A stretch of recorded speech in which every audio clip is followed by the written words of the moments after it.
Welcome back to Nick's Vintage Iron, where all we do is go buy more junk and don't finish or work on anything. On today's episode, we're actually not buying. We are being gifted a certain item by a very loyal YouTube subscriber. This guy comments and likes every short, every video, everything, and he's been, I mean, I'd say he's got to be like one of my first 100 subscribers. He's been watching all my garbage ever since I started. So he ended up messaging me asking if I'd be interested in this, and come to find out he's only about 10 minutes away. So we got the little trailer and an engine lift. Let's go pick it up.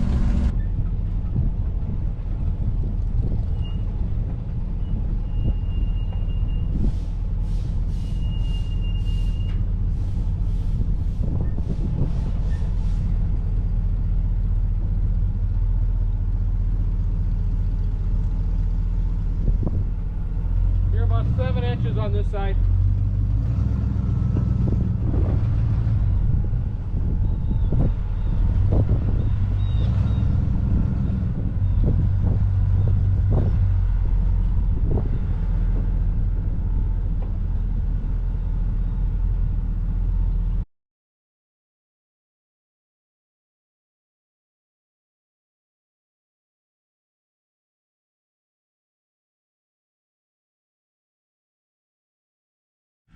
Well, we got our new toy all loaded up. Rick, tell us about this thing. This is a 318 with 360 heads. My uncle bought the 72 Charger brand new. When he got a little older, gave it to his younger brother, Dan. Dan took the original 318 out of a 72 Charger, picked up this motor, 318, out of a 68, put the 360 heads, had the motor taken apart, went through it heavily, and threw it into his Charger. In the 80s, this motor was actually used with the Charger by the St. Louis Park Police Department for a few undercover operations. This Charger could actually blow a transmission in about a week. He would go through a 727 every week and a half. Wow. So she was built pretty stout back in the day for a little 318, huh? Yeah. It had a 4-barrel Holly. Which we got a couple 4-barrel Hollies right here. Yeah, this one was the original. This one here at the time cost about $1,000. Wow. And that one's still in pretty decent shape too. Yeah. This one, before he had a chance to put it onto the vehicle, he was going to go through the motor again. My brother got the vehicle from my uncle. My brother, after running the car for a while, was going to go through the car and rebuild the motor. At that time, the subframe on the 72 Charger dropped. And at the time, you could not get parts, aftermarket parts for those cars. So the motor had been sitting ever since.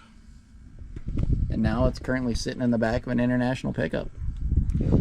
So, and as you can see, it's got the Mickey Thompson valve covers and Edelbrock 4-barrel intake. I see a little billet thermostat housing. So it had some goodies along with the internals. But we'll take it home and we'll tear it apart and see what's still salvageable, but at least we got a couple decent parts that we can maybe throw on the Duster or on my Charger. Yeah. So thanks, Rick. Thank you.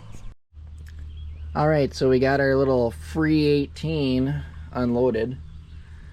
We're gonna pull the oil out.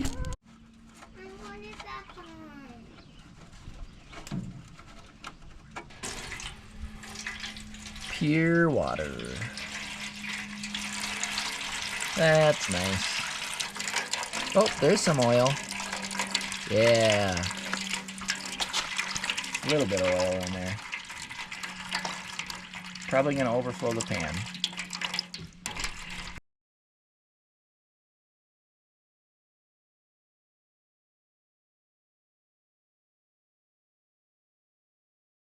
Well, we got our new FREE-18 unloaded here, and I figure before I just throw it in the shed and forget about it, I mean, it's been sitting outside and kind of,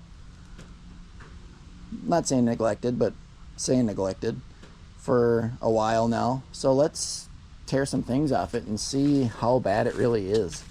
I peeked in the oil fill. That side doesn't look horrible, but the funny thing is, I was looking for a set of these Mickey Thompson valve covers for my duster, and I ended up putting the Mopar Performance ones on, and about a week later, Rick hit me up with this engine and said I could come get this. So I was a little too slow for that, but maybe they'll go on there eventually. Otherwise, we can save them for a future small block. The LD4B, who knows, maybe that could go on the duster, maybe not, we'll see. And then we got a little Mr. Gasket fancy thermostat housing. That's kind of cool. He also gave me all these old Master Technician Chrysler books. I mean, a little bit of everything. And then along with the engine, I got these two 600 Hollies. This one is basically brand new, never been bolted on a car. Obviously has a couple years of shelf dust and wear on it. And then this one, I believe, is the one he said was on the 318. So let's just start with a couple simple things. We'll take the valve covers off, see what things look like. We'll end up taking the intake off, take the cylinder heads off, and I got a feeling with how much water was in it, the bottom end's probably seized, but who knows. All right, first thing we're gonna do, we'll yank this valve cover off.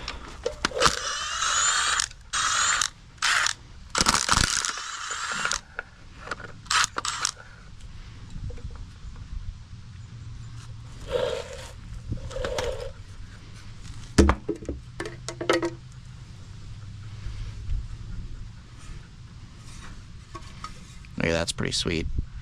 Mopar, 318, 340, 360, Holly, Mickey Thompson. Those are sweet old valve covers.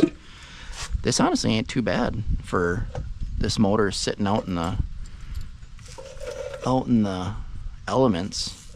I mean, obviously it's dirty, but could be a lot worse. Let's get this side. This side might be a little bit dirtier because the engine kind of laid over in the back of the old International.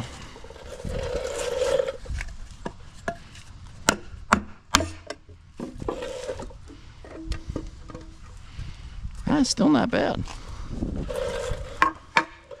I am honestly very surprised at that. Very surprised. Let's get these rockers off.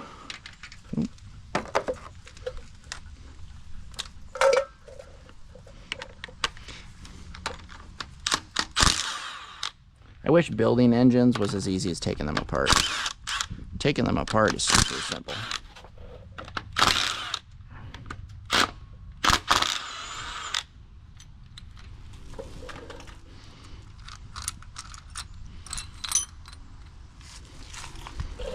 And yes, I'm just going to lay it all on the concrete.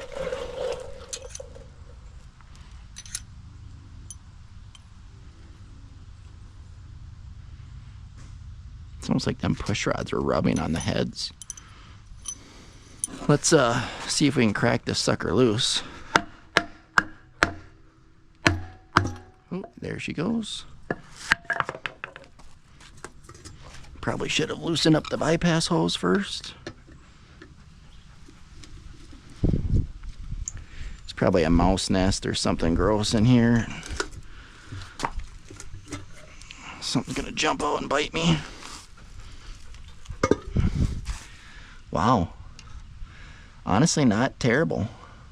I mean, there's water in there. Lifters aren't stuck.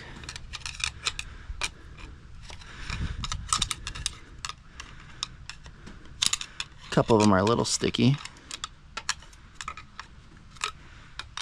Heck yeah.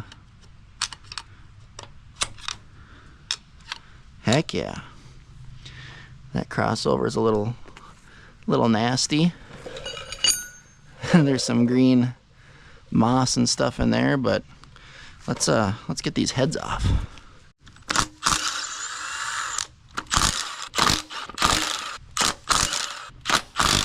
There she goes. Ooh. That's not what we wanted. Half the lifters fell out. Yeah, I think that the pistons and the rotating assembly probably aren't no good no more. All right, we got both cylinder heads off, and this side is a little bit cleaner, and I wanted to see if possibly there's a 030 or like a 30 over. Ooh, that is just some schmoo. A 30 over stamp on the top of these pistons or something, or some sort of 40 over. She's a hot rod. Rick was saying this thing was a runner when she was in a car. So 40 over, and then I can't remember. I honestly don't know stock engines or engines enough, but we got completely flat top pistons here. Be interesting to see what that cam is. We might have to keep tearing apart and see what all we got here. Flex plate is junk, but we'll keep the bolts.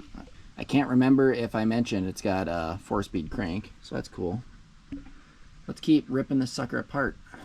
I don't know why, but every small block I've worked on, this bolt is always seized. So I'm just trying to back and forth it a little bit, trying to get it to not break off in the aluminum, which is what they normally do. So I'm just working it back and forth, fingers crossed it comes out. Well, it broke. All right, so the water pump got off, stud broke. Hopefully once the timing cover comes off, that's sticking out enough, we can get that out. If we do, we do. If we don't, we don't. I realized I'm gonna have to cut this short because I don't have a balancer puller, but we'll just keep disassembling until we can't anymore. This will make a nice mess, but we've already accomplished that.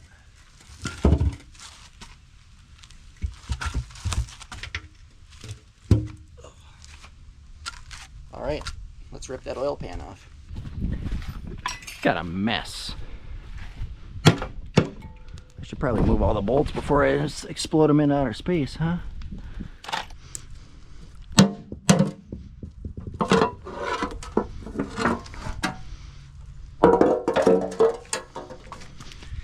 Pretty sludgy. Honestly though, not terrible for having all that water in it. A tree just fell down in the woods. I think that's a forged crank. Oh, I can't quite tell. Sweet. Well, I don't really feel like playing in that. So I'm gonna put a couple bolts back on. It's got a double roller timing chain, so that's performance oriented. I'm just gonna put that back on until we get our balancer puller, and then we can play with it.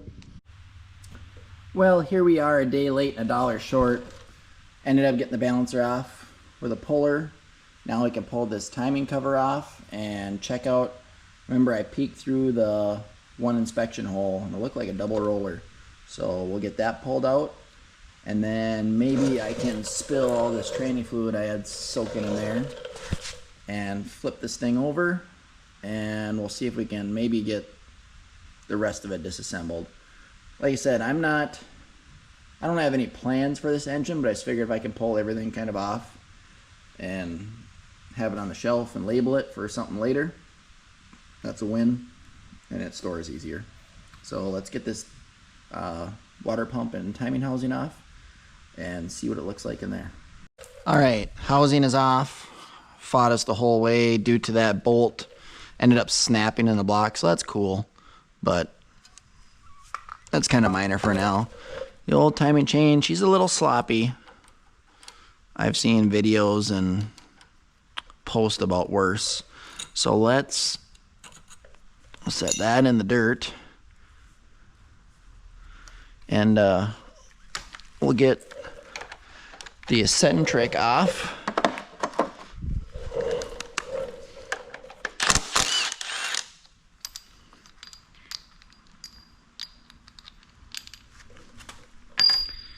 And oh yeah, she comes off pretty decent. Is there any? I was hoping to see some markings on there, but I don't see any. And then let's take our cam retainer off. Those halves.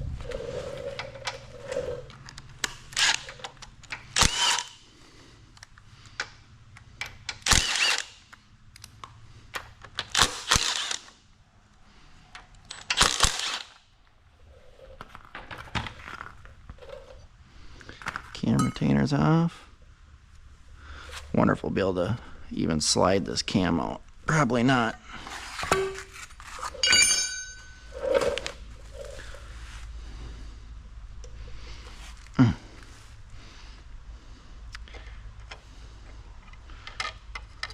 People are probably gonna cry when they see me do this, but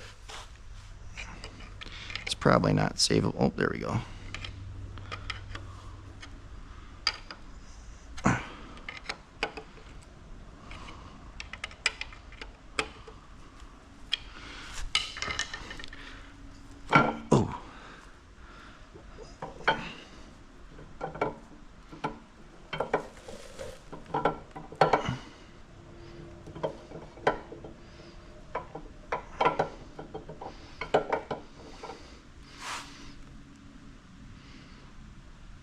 The back is pretty cooked.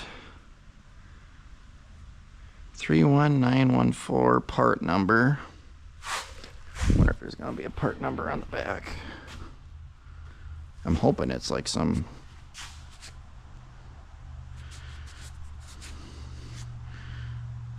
Crowler cam.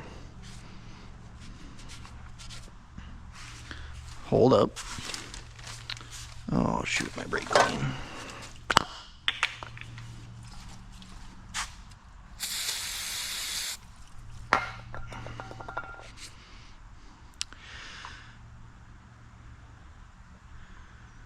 Oh, I can't read it. You guys probably are out of frame. Crowler. Is it Torque Master? Baja? That's kind of cool. I bet we can save that and send it to a cam shop and they can clean it up.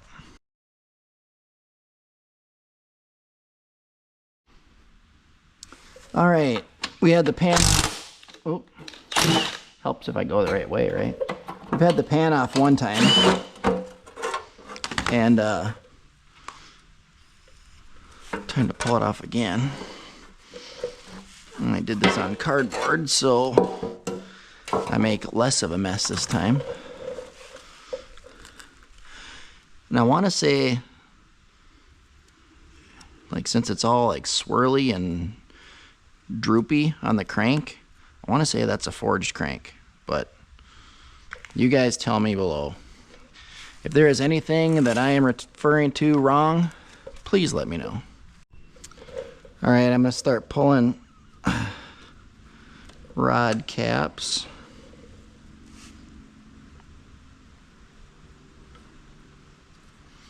I was curious if, oh, there we go. Sometimes these have dates on them, but I don't think 1967 or 2022 was the date this bearing was made. All right, I was able to kind of wiggle things around. Luckily, not all the pistons are completely stuck, but I got all the rod caps off. There's our crank. lay it on the nice sandy cardboard because that's what machinists do, right? Now I got to try to hopefully beat some of these pistons out, along with rod bolts and bearings that have fallen out, and yeah, fun stuff. I got a socket in here somewhere. There it is. So this is our first piston out.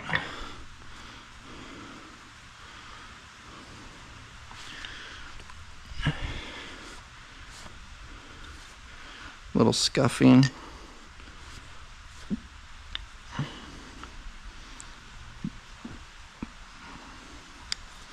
I'm just looking for brands and stuff,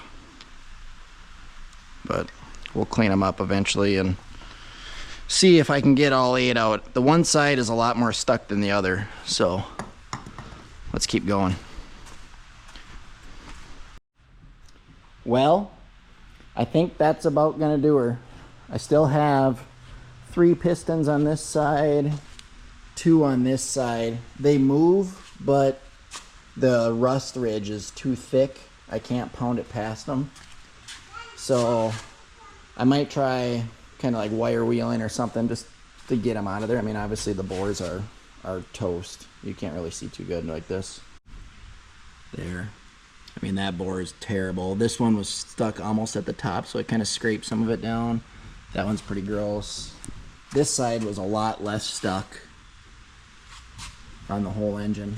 But cam's out, the oil pump drive's out, all the lifters are out, crank's out. I got everything kind of bagged and tagged, whether I'll need it eventually or not. We got the Crower cam right here, oil pan, crank. Let me know if that's, I think that's a forged crank. If not, oh well. A couple of the pistons, oil pump, all that stuff. But yeah, that'll do it for the FREE-18. We also have back here the 2-cylinder heads, everything that kind of came off the top end, and then I just set the intake and the nice carb on the 273 I have sitting over in the corner. Have no idea what I'm going to do with that engine, but you know, never hurts to have a couple small blocks laying around, you know what I'm saying? So a lot of you are probably thinking, why did I waste my time doing this? And that's a great question. Why did I? I mainly got this engine from Rick for the valve covers and the intake. But I figured curiosity was kind of killing me. With the story it had, maybe there were some crazy internal parts. I mean, we've seen a Crower cam, 40 over pistons. I mean, it probably was a decent little 318 back in the day. But I also figured it's a lot easier to store the pieces, or if I ever do need the pieces, I know what I got here. The block probably won't be used because 40 over with that much rust, you probably have to sleeve it, so that can be a coffee table or something someday. But I mean, who knows? That cam could probably get saved at a cam shop, and we know that's a good old, good steel cam.